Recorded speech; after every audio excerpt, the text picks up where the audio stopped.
Hi, class.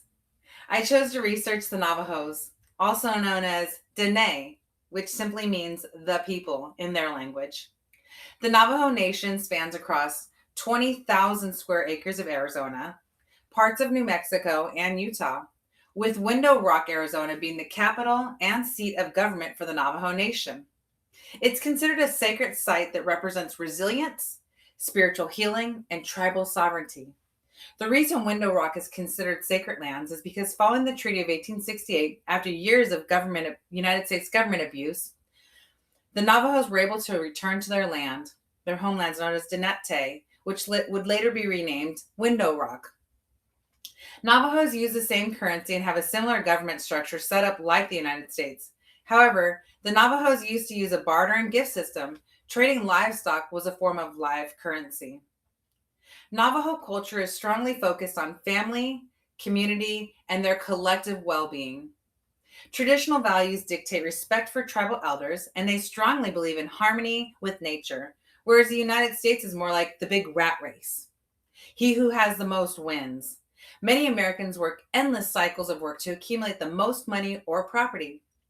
Navajos have shared teamwork such as farming or herding, and Americans are in competition with one another. Individualistic.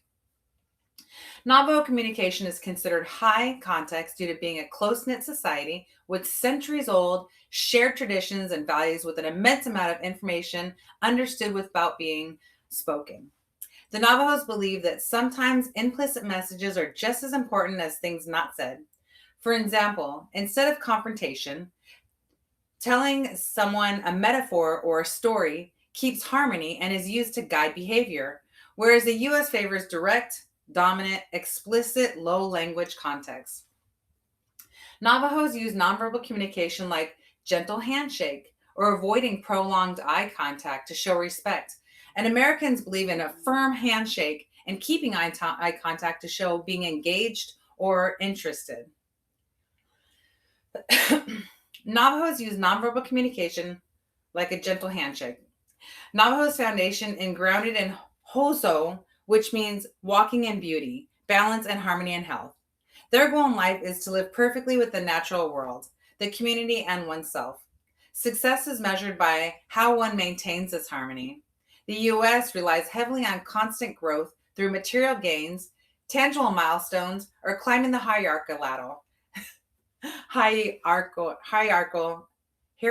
ladder. If I was to visit this culture, the shock that I would be how slow paced they are, how respectful they are to one another, and that you would need to avoid direct eye contact and show respect with speaking to the elders. I learned that pointing your finger at people or at sacred spaces can be perceived as disrespectful. Basically, you would expect to feel a sense of different times and remember to be harmonious and respectful. And a unique tradition that's still celebrated is powwows. I've had the pleasure of attending many powwows over the years with friends of mine that were Navajos. Powwows are social gatherings with traditional dancing, costumes, and delicious food like fry breads, as well as woven blankets and rugs. I've learned that Navajos prioritize kinship, and hoso, harmony, and that communication must be more natural and indirect as to be careful not to disrupt the community balance. Thank you for watching.